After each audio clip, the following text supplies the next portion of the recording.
Muy buenos días a todos y todas. Soy Cecilia Hughes, soy politóloga y jefa de evaluación y monitoreo de Ceibal. eh, y estoy muy feliz de compartir con ustedes este espacio y este panel de lujo que me toca moderar. Yo trabajo hace ya como 28 años en la generación de información para la toma de decisiones y la verdad que presentar este panel de decisiones basadas en información, que además incluyen la reflexión sobre la ética, que para todos quienes manejamos datos sabemos que tiene que estar muy presente en todo este proceso. Es un gusto participar de este evento que acerca los temas que más me emocionan en tecnología, datos, educación, género. Así que voy a dar la bienvenida a, a nuestras participantes,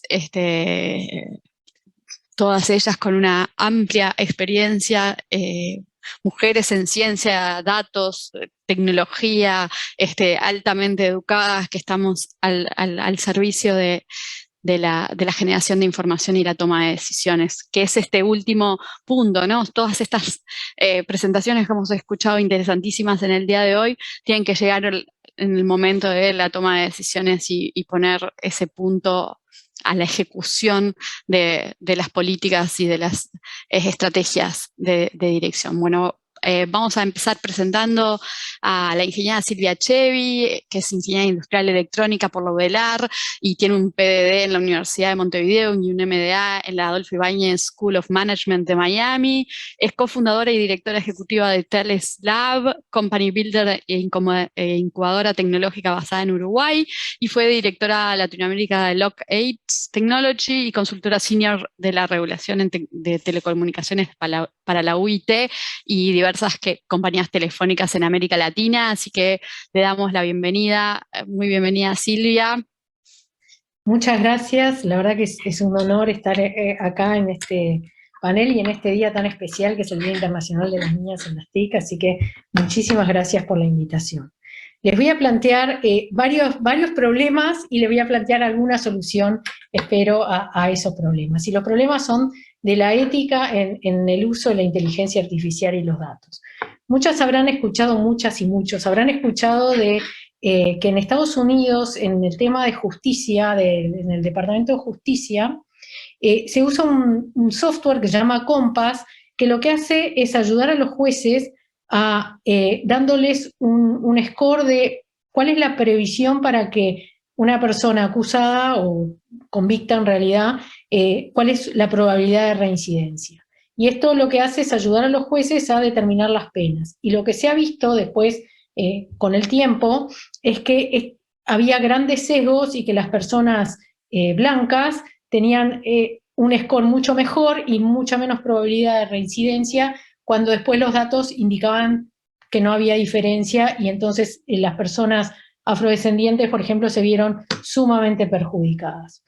Otro caso bastante conocido es el de Amazon en el 2015, cuando quiso salir a contratar ingenieros y para eso usó una herramienta propia de inteligencia artificial que, basada en los casos anteriores de contrataciones, predecía si ese candidato iba a ser contratado o no, y por supuesto dejaba fuera a muchísimas mujeres porque sabemos que hay un problema en la falta de mujeres ingenieras, o en el número de mujeres ingenieras, y este es un problema que en este caso la inteligencia artificial lo iba realimentando, digamos, basándose en la historia anterior.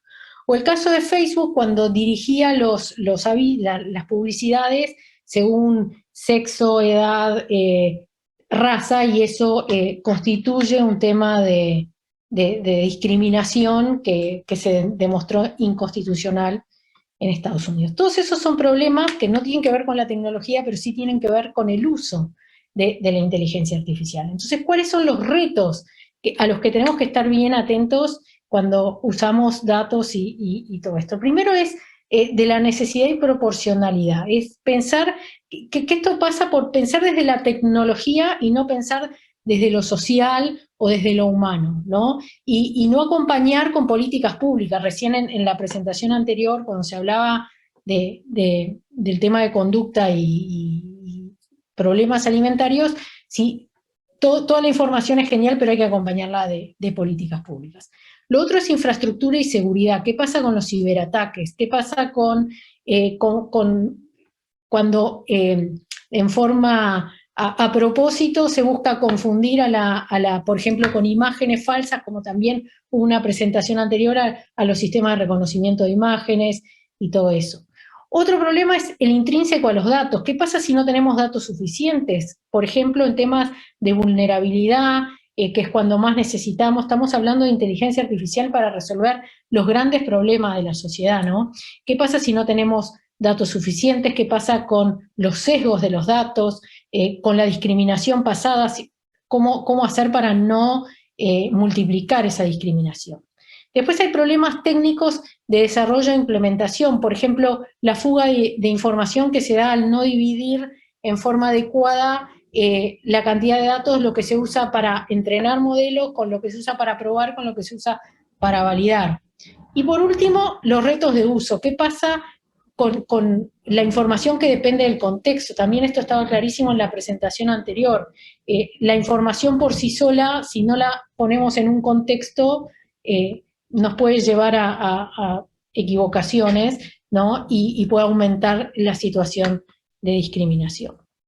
Bueno, teniendo todo esto en cuenta, el Banco Interamericano de Desarrollo, en realidad el Laboratorio de Innovación, el BIDLAB del Banco Interamericano de Desarrollo, hizo una alianza que se llama FAIRLAC en América Latina para buscando el uso ético de la tecnología, ¿no? Y esta alianza lo que busca es resolver todos estos problemas y esta alianza desarrolla herramientas prácticas para el uso. Empezaron por el sector privado y para el ecosistema emprendedor, en el sentido que desarrollaron una primera herramienta para emprendedores o empresas y están desarrollando una para inversores y una para aceleradoras. Y esta herramienta de autoevaluación para las empresas y emprendimientos se fija en tres aspectos. El aspecto de la sociedad, que tiene que ver con el por qué, para qué usamos estos sistemas de inteligencia artificial, que es para resolver los problemas de equidad, inclusión e igualdad. El sistema, el cómo, que tiene que ver con el sistema, la confianza, la seguridad, la privacidad, y tiene que ver con también con la solución, ¿no? Y con el modelo de negocio y la innovación. Entonces desarrollaron este sistema de autoevaluación en el cual los emprendedores completan una checklist que tiene muchas preguntas que tienen que ver desde para qué se usa esto, de si se puede usar, es necesario usar un sistema de inteligencia artificial o alcanza con un algoritmo determinístico, y además en la tecnología que estamos desarrollando, en esta innovación, cuál es el grado de adecuación, estamos en un prototipo, estamos ya en algo probado. Tiene que ver con cuestiones generales del negocio de modelo, de la gobernanza, de la seguridad, etcétera. Y lo que busca con esto no solo es tener una autoevaluación de cómo estamos, pero lo que busca esta herramienta es encontrar los puntos ciegos, ¿no? Cuando estamos desarrollando un producto nuevo, capaz que no nos damos cuenta y no estamos teniendo en cuenta ese tema de los sesgos, el tema de las discriminaciones, y con esta herramienta no solo tenemos una autoevaluación que nos muestra un camino a seguir, sino que además este programa de FAIRLAC busca asesorar a las empresas, después de hacer esta evaluación, sobre cuáles son los riesgos encontrados, qué caminos hay que seguir, y dar recomendaciones para cuestiones a hacer. Y uno de los primeros casos de uso de esta herramienta en Latinoamérica es un caso uruguayo, que es una startup que se llama Helpers, que muchos la conocerán, que además tiene ahora una nueva herramienta para los problemas de violencia de género. Y entonces se hizo esta autoevaluación y ahí se detectaron posibles riesgos que son, por ejemplo, un tema de seguridad, porque si los datos no están suficientemente anonimizados, a la víctima se la puede poner en más riesgo.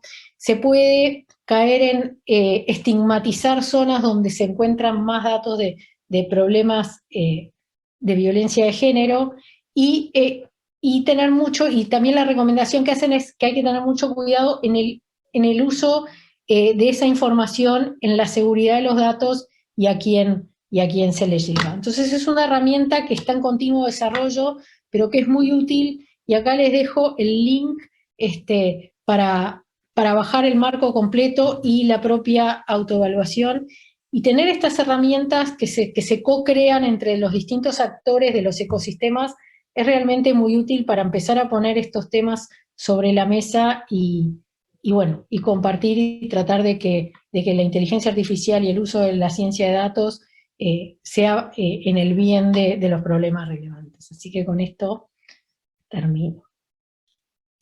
Muchas gracias, Silvia. Como siempre, reflexionar sobre la ética en los datos y el uso. La inteligencia artificial y los seres humanos tenemos esos sesgos enormes que necesitamos corregirlos para hacer un mejor mundo para las futuras generaciones. Muchas gracias, Silvia, por la presentación. Ahora vamos a presentar a la ingeniera Karina Bálsamo, que es ingeniera en computación, egresada de la Facultad de Ingeniería de la UDELAR y máster en Administración de Empresas de SDA Bocconi en Italia, y actualmente la gerenta de Educación de Plan Ceibal, y dirigió desde su inicio en el 2016 Jóvenes a Programar, que trabaja para poder convocar, sostener y difundir conocimiento en distintas áreas de desarrollo de TI entre jóvenes del Uruguay. Eh, Trabajó en Google de Irlanda, Argentina, y bueno, y sus principales intereses son la eficiencia y la eficacia de modelos educativos a escala y distribuidos geográficamente basados en tecnología, y la participación de las mujeres en las TIC. Hemos trabajado en conjunto en la generación y uso de la información, así que un placer presentar a Cari en esta próxima charla. Gracias, Cecilia, y bueno, mucho gusto estar acá con ustedes. ¿Me escuchan bien? ¿Sí? Sí, perfecto. Bueno, la verdad que súper contenta de escuchar las charlas. No soy especialista en datos, soy una especialista en gestión, y les traje en definitiva hoy dos casos que quiero compartir de mi vida en los que los datos me dijeron cosas importantes, y creo que ese es el mensaje principal que les quiero dejar a los especialistas en gestión para usar los datos en base a la toma de decisiones. Son números parecidos, 5 y ceros. Los 500.000 vienen de cuando yo trabajaba en Google en el año 2007, los 5.000 son del año 2016, 2017. Y les voy a contar por qué estos números fueron importantes. Yo en el 2007 estaba embarazada de mi primer hijo y estaba a punto de irme de maternidad. Yo había entrado a Google con el objetivo de trabajar en ventas. Me gustaba la idea de entender por qué los clientes compran, y tenía a cargo todo el equipo español y de Latinoamérica en todo lo que era ventas de publicidad online. Y trabajamos en ventas y operaciones. Y antes de irme de maternidad me dicen, bueno, en realidad para poder hacer más ventas vamos a separar las cuentas y vamos a enviar todas las grandes cuentas a un equipo en especial que se va a focalizar en lo que es ventas online. Y después todas las cuentas pequeñas y medianas las vamos a poner en un gran equipo, todos juntos: España, Francia, Italia, Portugal, Inglaterra. Y bueno, eran como 500.000 cuentas, muchos equipos, mucha gente. Y tú tenés mucha experiencia en gestión de proyectos masivos, distribuidos. Queremos que antes de irnos de maternidad nos ayudes a organizar todo esto. Y bueno, que nos ayudes a contratar gerentes que puedan también después continuar los planes de negocio. Pero no les vamos a vender, no les vamos a vender nada. Vamos solamente a atenderles el teléfono. Imagínense mi cara cuando me dicen eso, que yo quería vender y eran 500.000 cuentas y no les queríamos vender. En Jóvenes a Programar, en el 2017, cuando lanzábamos, teníamos el objetivo y el pedido también de la industria de que querían 5.000 jóvenes para programar, porque era un recurso escaso. Y dijimos, bueno, vamos a capacitar a jóvenes con tercera educación media que sepan programar, los vamos a entrenar. Ayúdennos, les enseñamos lo que ustedes necesiten que sepan. Y en el 2018 teníamos los primeros 1.000 jóvenes contratados, y habían casas de software muy importantes de Uruguay que nos dijeron, yo te ayudo, y nos ayudaron a capacitarlos a todos, pero no me pidas por favor que contrate a ninguno, porque yo quiero ingenieros y no los voy a contratar. Entonces, son números parecidos que, que me decían en su momento, yo los escuché, que me hablaban de que si no se les encontraba la razón o el valor de por qué trabajar en ellos. Yo me cuestioné mucho en ese entonces, dije 500.000 cuentas y no venderle nada. Bueno, yo tomé el desafío, pero le dije, bueno, pero a mi regreso de maternidad yo quiero venderles. Está bien, me dijeron. Es un acuerdo, es un deal. Y cuando volví me dicen, tenés 3 meses para hacerlo. El gran problema era a quiénes venderles, en 500.000 cuentas de toda Europa, Medio Oriente y África, quiénes y qué venderles. Era un grupo grande de clientes y lo importante era poder identificarlos primero. Investigando me di con un grupo de estadísticos que estaban trabajando en un modelo cuantitativo de justamente entender el tiempo de vida de un cliente y cómo iba transitando en su proceso de maduración de adquisición. Y con pequeños datos de información inicial de los clientes podían empezar a predecir cuál era el potencial del cliente hacia el futuro. Nadie lo había probado. Y yo dije, bueno, démelo, yo lo voy a probar. Y así fue que lo probé. Y también el otro problema que teníamos era identificar qué venderles. No teníamos un modelo cuantitativo para identificar qué venderles, pero los que mejor saben qué venderle a los clientes son los vendedores. Entonces trajimos a los mejores ejecutivos de cuenta, dijimos qué les vendemos, empezamos a hacer como una segmentación, una priorización de qué venderles en base a cómo iban en ese trayecto de vida, y junto con esas dos herramientas, que además después de esa manual la convertimos también en automática a través de otro modelo cuantitativo y usamos las dos cosas, el automatismo y la identificación manual de los ejecutivos de cuenta, y construimos el segundo canal de ventas más importante para IMIA. Y me gané un premio por eso, muy contenta, y me dijeron, había que venderles. En Jóvenes a Programar, cuando dijimos, bueno, vamos a tener 5.000 jóvenes, tenemos 1.000 para comenzar, pero no los quieren contratar. Teníamos un problema de valor. Las empresas no entendían de alguna manera cuál era el valor de tener un junior y cuál era también el valor y la ventaja de tener una organización de juniors y seniors. Salimos a hablar al sector, a explicarles qué tareas podían tomar y a tratar de entender cuáles eran los jóvenes más apropiados para las distintas organizaciones. Y lo mínimo que queríamos era por lo menos llegar a la inserción que se llegaba en la región en estos proyectos masivos de capacitación, que era muy bajo, era un 5%, 10%. Yo con fondos públicos me parecía muy bajito y dijimos, tenemos que hacer mucho más. Y lo que hicimos también, de alguna forma, fue de a poco empezar a agregar métodos más científicos, más matemáticos, para empezar a identificar cómo apoyar a los jóvenes con distintos tipos de capacitaciones para empezar a acercarlos más al sector, y en eso estamos, utilizando datos para identificar de qué manera apoyarlos y con competencias transversales, con inglés, con más capacitación técnica, de forma que puedan acercarse a lo que el sector necesita. ¿Qué logramos? Logramos un 36% de inserción en tecnología, 56% de inserción laboral y 36% de ellos en tecnología. Creamos un nuevo mercado porque estos perfiles juniors con tercera educación antes no existían y no los conocían, y resolvimos falla de coordinación entre esa oferta y esa demanda. Construimos una nueva institución educativa en Ceibal y además vimos que sostenía la educación. Nuestros jóvenes continúan estudiando, muchos de ellos en tecnología. Entonces logramos, haciendo foco en un problema, utilizando datos y utilizando el relacionamiento y los datos, apoyar a la inserción y en definitiva a la sociedad. Mi mensaje es ver los datos y los números y los métodos científicos matemáticos como una oportunidad de gestión que hay que aprovechar a la hora de tomar estas decisiones y decidir cómo seguir. Muchas gracias.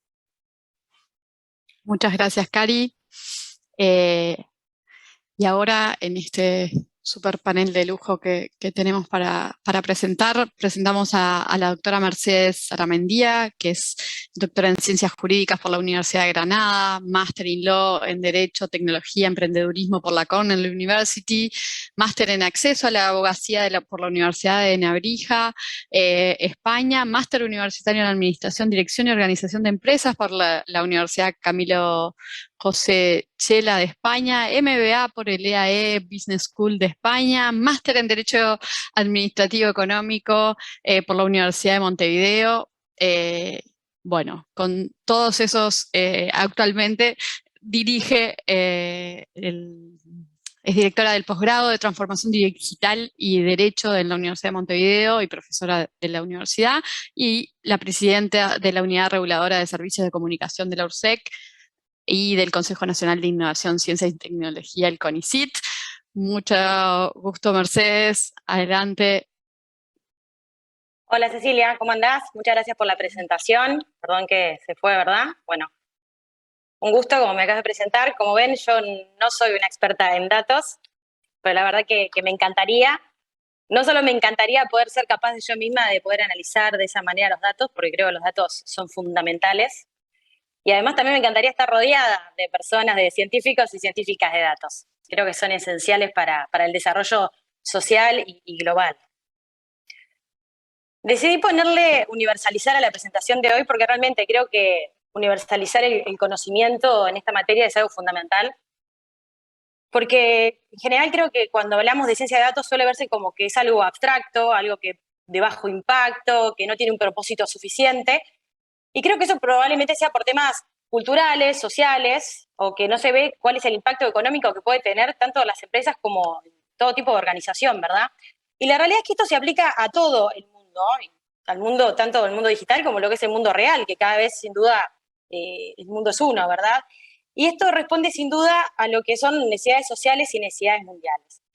Creo que tenemos muchos desafíos para que esto sea una realidad, para que esto se pueda desarrollar debidamente. Sin duda, uno de esos desafíos es la falta de talentos, y a su vez dentro de lo que son los talentos es la diversidad que se necesita. Justamente por lo que decían antes Silvia comentando lo que son el tema de los sesgos, ¿verdad? Y asimismo es importante tener en cuenta que nosotros constantemente estamos generando datos y esto lo aplicamos al mundo real y esto lo hacemos en la diaria, o sea, cuando hacemos una búsqueda en internet, cuando usamos el teléfono, vemos televisión, manejamos, interactuamos con proveedores de servicios, en toda nuestra vida, ¿verdad? Y es una necesidad, sí, de nuevo, yo creo que es una necesidad social y es mundial.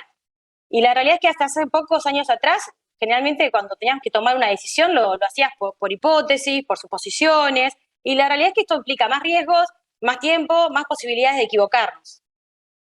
Y con la digitalización tenemos, como sabemos, cada vez mayor cantidad de datos, constantemente estamos produciendo y generando datos que nos permiten conocer hábitos, nos permiten predecir tendencias, hacer investigaciones, mejorar y generar nuestros productos y servicios, así como diseñar y ajustar los que tenemos actualmente como soluciones, ¿verdad?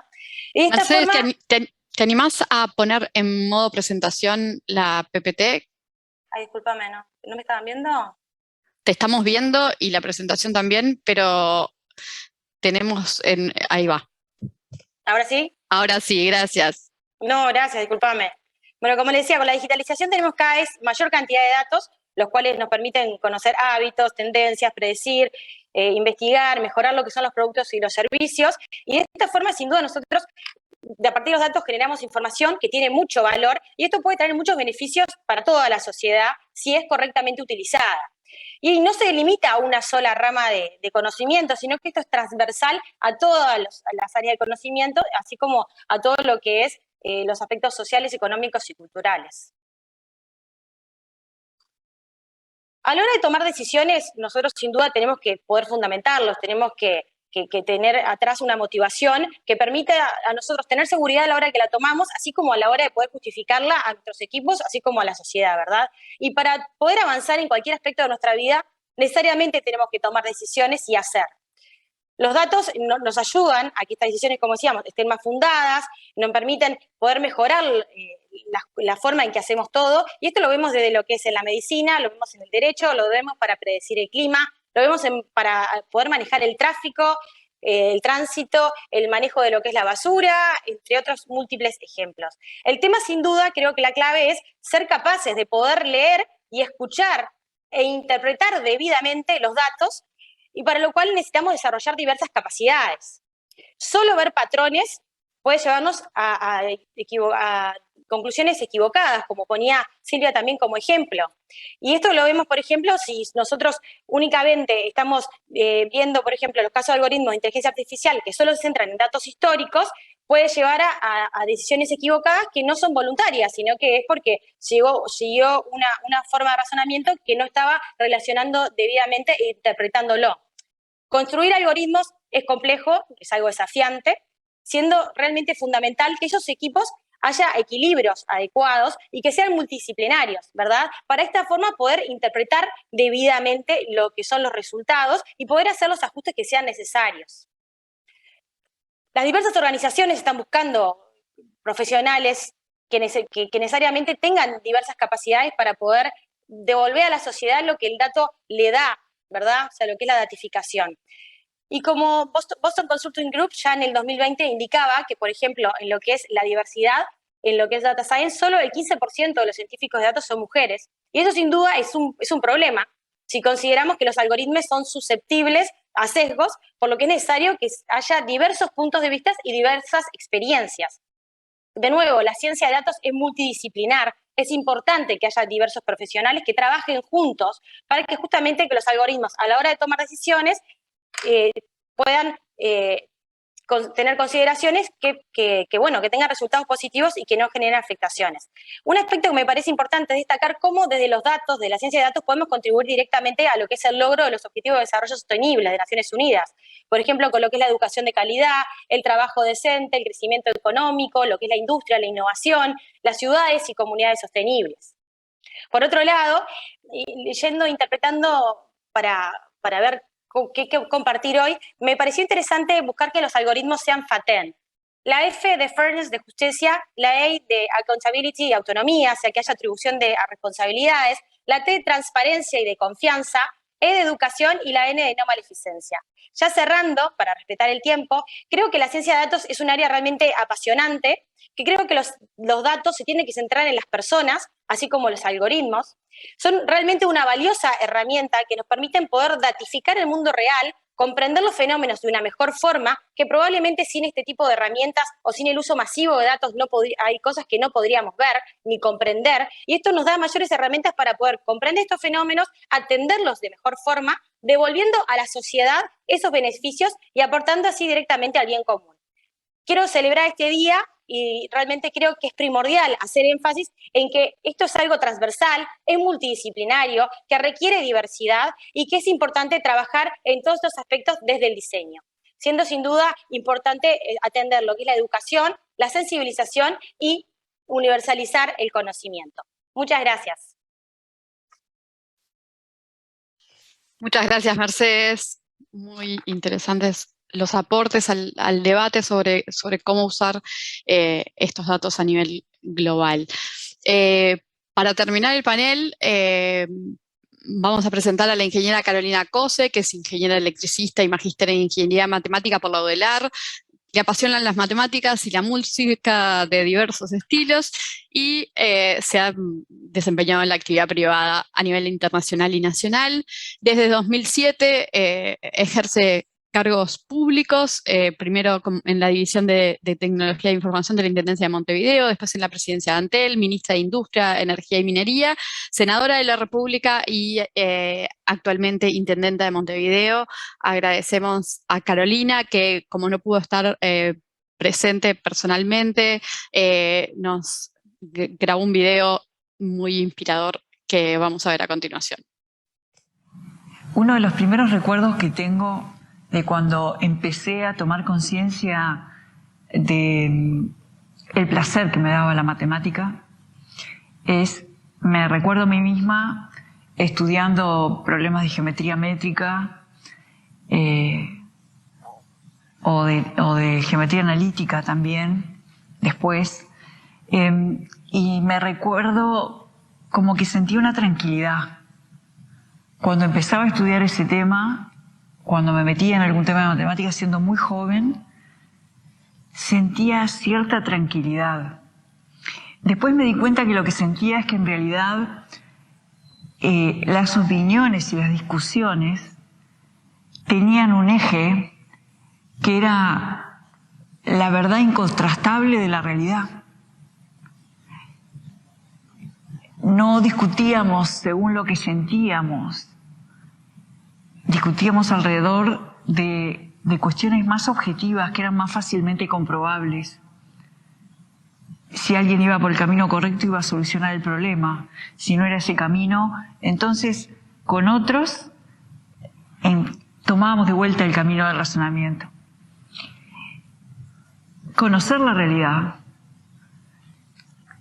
es lo que nos da la fuerza para poder cambiarla. Los datos hoy son una materia prima valiosísima para conocer la realidad, pero no para quedarnos en el estancamiento de decir la realidad es así, sino para tener elementos para poder cambiarla y poder verificar si realmente lo logramos y qué cambios tenemos que hacer. A eso en Montevideo le llamamos gobernar en base a la evidencia y es uno de los pilares de nuestro gobierno. En 2008, como encargada del área de tecnología de la información, me tocó llevar adelante con un gran equipo el cambio de tecnología en todos los buses de transporte público de Montevideo, dejando el pago en efectivo y pasando a pagar con una tarjeta con tecnología RFID. Eso ha permitido que desde 2008 hasta acá Montevideo tenga una enorme cantidad de información digital sobre el movimiento de los pasajeros y de los buses en el transporte público. Cuando asumí como intendenta en noviembre del 2020, de las primeras resoluciones que tomé fue abrir los datasets de movilidad, prepararlos y abrirlos. Y enseguida empezamos a tener respuesta de la sociedad con aplicaciones, con el uso de esos datos. Y hemos seguido avanzando.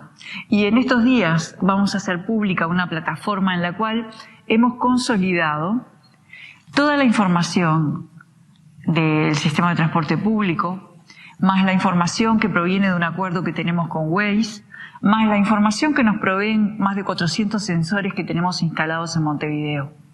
Y esta plataforma le va a permitir a cualquier ciudadano, porque la vamos a hacer pública, con una historia de hasta 15 días, elegir el lugar de Montevideo, elegir el horario o elegir las calles y ver el estado de congestión en un periodo de tiempo y en una zona geográfica.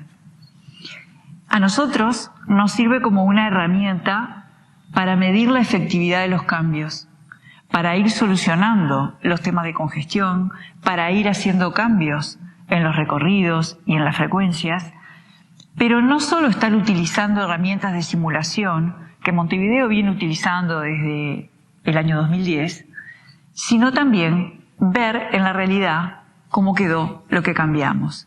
Y no solo que lo veamos nosotros, que lo vea la ciudadanía.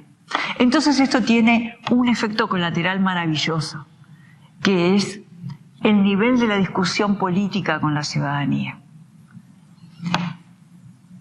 Porque vamos a estar teniendo para ese nivel un elemento objetivo que nos va a permitir hablar de otras cosas, nos va a permitir hablar de la importancia de la ciencia, nos va a permitir poner a disposición de hombres y de mujeres una herramienta digital para medir nuestra propia performance y para detectar nuestros propios problemas. Ya nos está pasando, porque esta herramienta la venimos utilizando internamente desde hace aproximadamente un mes para hacer todo el testing necesario, que nos estamos encontrando con sorpresas, con cuestiones que pensamos que no tenían problemas de congestión y sí los hay, y lugares donde pensamos que había más problemas de lo que en realidad hay. Es tener la potencia de conjugar la ciencia alrededor de la realidad y sobre todo alrededor de la gente. Lo mismo estamos haciendo con limpieza. Nos propusimos desde que asumimos la obsesión de generar información mientras íbamos desplegando proyectos. Lanzamos a la población un servicio de WhatsApp en el cual la población nos manda la foto de un contenedor de basura cuando está desbordado y su ubicación, y nosotros le respondemos en un promedio de 2 horas, a veces antes, con la misma foto del lugar ya limpio y con un agradecimiento. Y verdaderamente hemos promovido este servicio.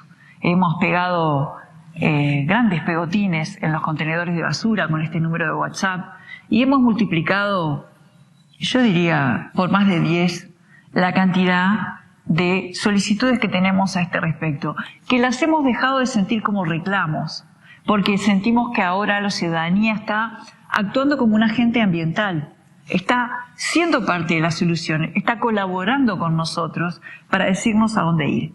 Estos datos pasan a formar parte de un mapa de calor que también publicamos. Entonces, los propios ciudadanos colaboran con nosotros en la solución de un problema y con esa información fabricamos información que le devolvemos a todo Montevideo, porque el ciudadano o la ciudadana que nos pasa donde hay un contenedor desbordado, se le devuelve la foto de cómo quedó. Pero al resto de los ciudadanos le estamos diciendo dónde tenemos los mayores problemas de desborde y dónde no.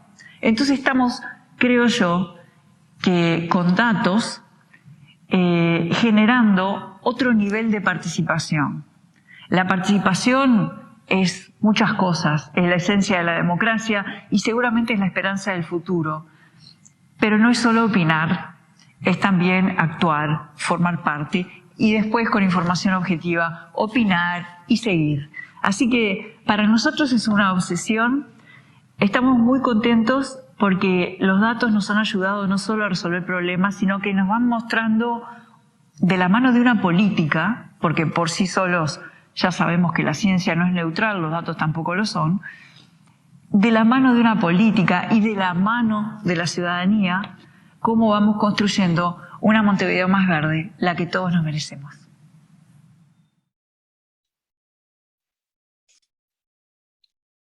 Bueno, me toca cerrar el panel, agradecerle a las oradoras, a Cilia, a Karina, a Mercedes, a Carolina, sus excelentes presentaciones inspiradoras para lo que es el proceso después de que los generadores de datos estamos, y todas las reflexiones que tenemos que generar sobre eso también en la toma de decisiones final. Y bueno, le damos la palabra a Virginia Robano, que ahí está esperando. Muchas gracias a todas las participantes y un saludo especial a la audiencia que nos sigue hoy en este día tan especial. Muchísimas gracias, Ceci, muchísimas gracias a todas las oradoras. Y bueno, no hicimos pausa para que no se nos vaya muy tarde para la agenda, ¿sí? Ahora, si se fijan en la página web como novedad, en esta tercera edición del WIDS Montevideo que estamos haciendo, hoy tenemos un taller de procesamiento del lenguaje natural. Entonces, en nuestra página web todavía están a tiempo de bajar el instructivo con todo lo que necesitan para poder seguir haciendo este taller en vivo con nuestra científica de datos, Elina Gómez, que va a estar acá en un minuto. Antes de eso, quiero hacer una presentación sobre este tema.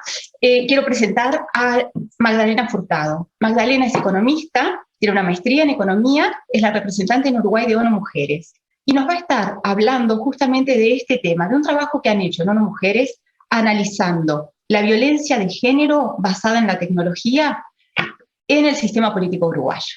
Entonces vamos a ver un video de la presentación de Magdalena que nos pone el tema y mientras tanto a todas las personas interesadas bajen todos los paquetes que necesitan para poder hacer el taller, que va a durar unos 45 minutos. Vamos con el video, por favor. Bueno, hola a todos y todas, mi nombre es Magdalena Furtado, soy la coordinadora de programas de ONU Mujeres en Uruguay y quería contarles que en marzo de 2022, en el marco del Día Internacional de las Mujeres, tuvimos la oportunidad de presentar en el Parlamento el informe Cuantificación y Análisis de la Violencia contra las Mujeres en Uruguay, que lo elaboramos conjuntamente con CPA Ferrar.